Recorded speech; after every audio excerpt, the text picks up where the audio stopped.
Hey, it's Dr. Mitch. We're back for the last part of the over-the-counter meds lecture. So yes, we were getting into some of the cautions about aspirin. You do see gastric bleeding. Literally, your stomach bleeds a little bit every time you take some aspirin. Uh, you get an upset stomach in response to aspirin a lot. That's part of what motivated ibuprofen sales and things like that. Increased blood clotting time, as I mentioned, increased risk of Reye syndrome. I just wanted to look something up on this, and it is true. This is really a white little kid thing. Like 90% of the cases were in Caucasian kids under 12 for a while. Just don't give aspirin to kids and you don't get it, but it's horrible. Like in children, it creates brain damage. There's inflammation in the brain. They try to give you mannitol to shrink it and stuff, and obviously early treatment is best, but it's just dreadful and not worth it. It's incredibly rare now that we've put it all together, but yeah, definitely do not give little kids aspirin.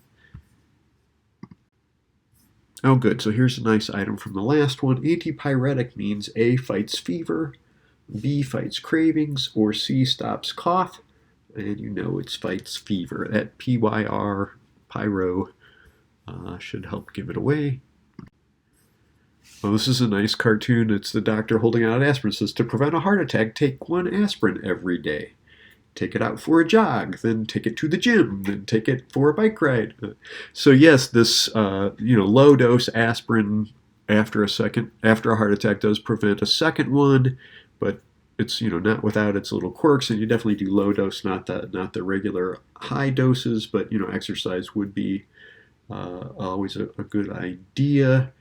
People ask me about the red wine effect on cardiac stuff too. It's about the same as taking low-dose aspirin, so I can't pretend like resveratrol is this wonderful thing. And truth be told, if you're eating nothing but cheese and pork, then yeah, it helps. But truth be told, you could just not eat so much fat, and that would lower your chances of a heart attack as well. All right. I just want you to understand the distinctions among the cough and cold remedies. The data on these are just not very good, other than fatiguing the hell out of you, maybe. It's really hard to study cough. Like, literally, they need to have a sound-activated counter on you in order to have decent, reliable data. Our subjective impressions of it are not particularly good, and the only really documented cough medicine that works is DXM, and unfortunately it's dissociative anesthetic at high doses. But expectorants generally thin mucus, so the idea is let's not make your snot so thick that you can't cough it up. The hope is, I'll thin this, and then when you do cough, you'll get rid of it. They call it a more productive cough. Antitussives, in contrast, stop the actual coughing. Right? Now, the opiates are great at this because they hit that part of the brain that is in charge of coughing, but it's also, unfortunately, in charge of breathing. So, yeah, codeine will probably help your cough, but it's high risk for dependence. This notion that Americans have that, oh, hey, if one drug is good, two drugs are better, so I'll see these antitussive expectorant combo things at the over the counter, and why? So you're thinning your mucus, but you're not coughing, so you're not going to get rid of it, so it's kind of pointless. It doesn't make a lot of sense. The only database thing I can say right now for these is that the zinc lozenge shortens the duration of colds by a day. All right, so yeah, put a zinc lozenge under your tongue regularly, and odds are high you're zinc deprived anyway, and that would certainly help, and certainly when you first get an itchy throat or something, definitely do it.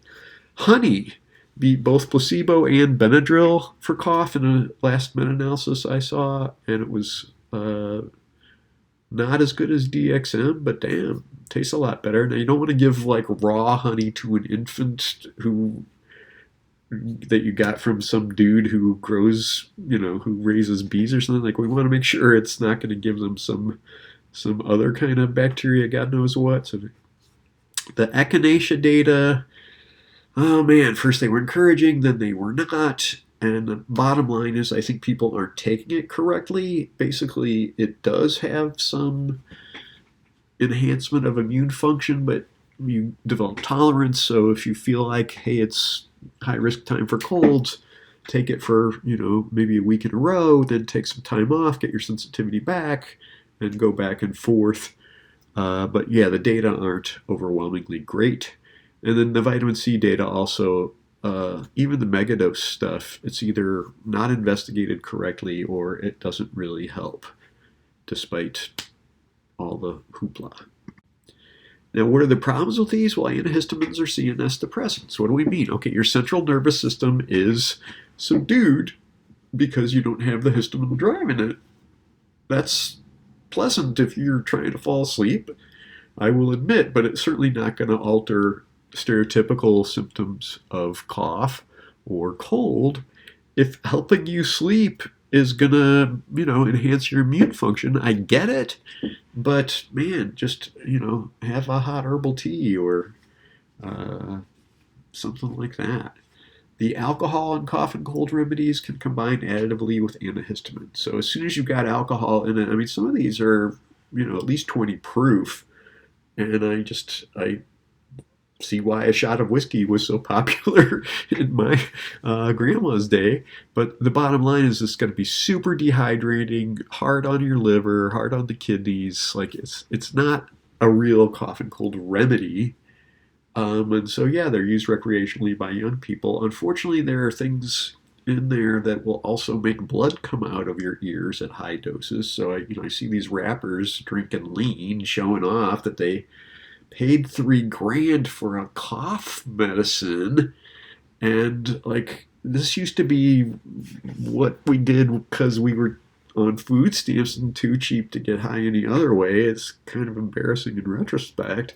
I cannot recommend it. And the idea that this is some kind of sign of prestige or being hip, well, obviously, you don't ask me for signs of prestige or being hip. All right, here's a nice item. Which of these would make a good analgesic? Is it Benadryl, Prilosec, or Tylenol? And of course, you would recognize it's Tylenol. Benadryl is an antihistamine. Prilosec is essentially a alleged digestive aid. If you know these when you see them, that's great, but don't feel like you've got to know every single one that's ever been invented. There's thousands. And then which of these would be best for stomach upset? Well, I just said it. It's Prilosec.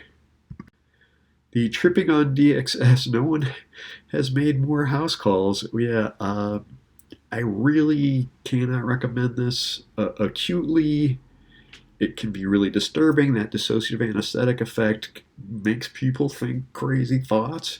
If somebody is doing it and is suffering, put on some cartoons and keep them distracted. But this is, this shouldn't be psychoactive at over-the-counter recommended doses. There's such good, come on, we're in a decrim state. You don't need to do this. Yeesh. All right. Anyway. But yes, DXM is a dissociative anesthetic at high doses. And getting harder to get. I didn't see these over the counter anymore. You had to actually sign for it. All right, the major dietary supplements. Androstenedione was just one of these muscle-enhancing things. The data were not impressive. You don't need to know that one because it doesn't even work.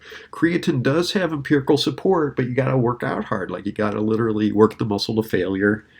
And truth be told, maybe having great big muscles isn't going to get you the things that you want. So just, before you spend 3 hours in the gym 5 days a week, think about what do you want in life, because just being big and muscular is no guarantee of much of anything. We'll get into that when we do the steroid abuse. Ginkgo biloba was a mild cognitive enhancer, but only in folks who were already cognitively impaired. If there are any acute effects, they seem to develop tolerance pretty quickly. Same for ginseng, mildly stimulating, some cognitive enhancement acutely, briefly, and only in some tasks.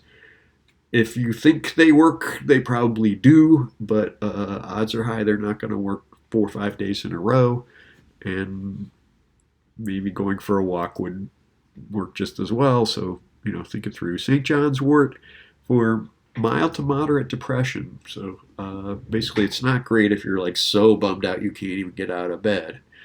But if you get, St. John's wort over the counter, it takes about 2 weeks to kick in, like the SSRIs. You do notice decreases in average depression scores. We've got meta-analytic results that really do support this, but you have to make sure you have real St. John's wort, and this is the problem with basically that dietary supplement law that says anybody can sell anything they want, and it's a supplement. So, make sure it's tested, make sure it's really St. John's wort in there. It does create this weird side effect in that you end up with sensitivity to light, which I didn't really understand, but like you literally go out in the daytime and it's just startling.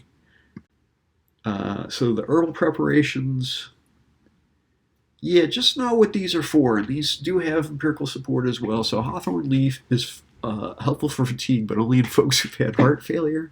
Saw palmetto is for benign prostate enlargement, and again, it's not a huge effect, but it does seem to help, and it can be pretty critical for old dudes who don't want to have to pee 11 times a night.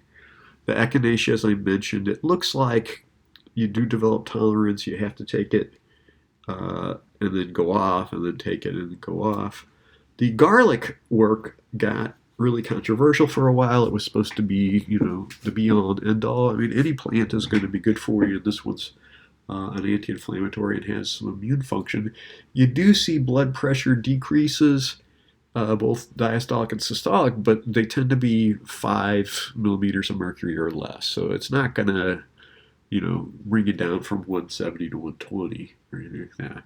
The lipid data essentially are also intriguing in that, at least 1 gram to 3 grams a day, you'll see a 10% reduction in LDL. But again, just eat better, and that's going to help a lot. But if you're at if you're at 300, a 10% reduction only gets you to 270. It's still really pretty rough. So take it, but don't have it be your only intervention. And the translation from LDL to actual cardiac death is a small correlation. So it's this is pretty harmless, but don't feel like you need to go on statins tomorrow. The ginger root data are also intriguing in that it's an anti-inflammatory. I do see over-the-counter supplements. They're kind of pricey. Man, it tastes good. Cut off a piece of that root and eat it, Make yourself a stir fry. It's really good. So the menstrual pain, bloating, any inflammation type angst seems to lower. And then kava, the anxiolytic, I was impressed too. This is another one where you really do have to get a good herb, but this does not mix well with alcohol. So if you are taking an anxiolytic dosage, if you drink alcohol, you're going to barf. Like it's startling. All right. I did want to emphasize the valerian root, which was supposed to be this wonderful sleep aid. It's sedating for a subset of folks, but it doesn't actually alter sleep. So we don't see sleep latency or sleep maintenance improve at all. It's just not helpful. And then I had an allergic reaction to it, so I of course think now everybody does, which is assumed similarity, as you learned in social psych. But yeah, make sure you're getting a good one. And then melatonin is an inverted use, so this is kind of ironic. So the 1 milligram and the 10 milligram don't seem to have a whole lot of impact.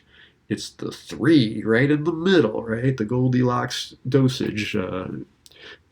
Not too much, not too little, but just right.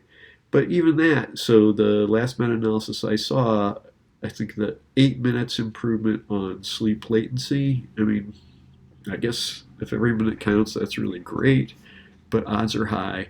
There's a better way. So I just want to spend a minute on good sleep hygiene. So if you are taking an over-the-counter med or even a sleep aid med, I do want to encourage you to get off of them. It's just long-term, we don't really have the data. So what helps, in a nutshell, stimulus control? Look, your bed should be for 2 things only. And one of them is sleep, all right? If you're getting it on, fine, the bed is great. But if it's not one of those two things, don't do it in bed. Reading email, even reading books, like unless it's designed like I'm about to drift off on purpose and then, get the Nicomachean Ethics or, something like that. Get something that you don't really care about that's not going to get you engaged. Don't read a horror novel or something like that. The bottom line is you definitely should not get under the covers unless you're already ready to drift off, okay? Now, caffeine, like I hate to say it, caffeine's half-life, depending on who you are, 4 to 8 hours. So if you have, basically having a cup of coffee at noon is a lot like having a quarter of a cup of coffee right before bed. Like it's not a good thing to rely on. If you're sleep deprived and you're living on it, believe me, I have been there. I got a PhD. But taper down. Try not to have any after 1 p.m. You'll be glad you did. Exercise, regular exercise helps sleep. I mean, it's unbelievably good. Any kind, too. Like, it doesn't have to be hardcore. I got to go to the gym. Like, walk around the neighborhood for 20 minutes, jump on a little mini tramp, skip rope, anything like that. But timed early, right? Don't do it right before bed or they're going to be all worked up, right? The stress management, anything that is a stress management tool definitely has an indirect effect on sleep. So if you're praying, meditating, hypnotizing yourself, any kind of relaxation is going to be a plus. And then having the daily planner. So I know that a lot of folks come to me and they describe, what's going through their minds while they're lying there trying to drift off, and they need to make a list. Like, go make a list and write down the stuff that you need to do. Get it out of your noggin, and you'll be glad you did. All right. If you're having trouble with this, there are a ton of good websites, or feel free to email me. But good sleep hygiene is your friend. I just thought this was cute. I think you must stop taking your herbal supplement. Bottom line, these are not well regulated. Your money is your money. It's hard-earned cash. Do what you can to take good care of yourself by exercising, eating right, and getting plenty of sleep. And I think a lot of these you won't even need. For the test, we'll have the crossword puzzle up. We'll have sample questions on the Kahoot. But, focus on these individual preparations. Understand those phases of the clinical trials. And know those laws up at the front of the first part of the lecture, and you're going to be fine. Again, thanks so much for coming along for the ride.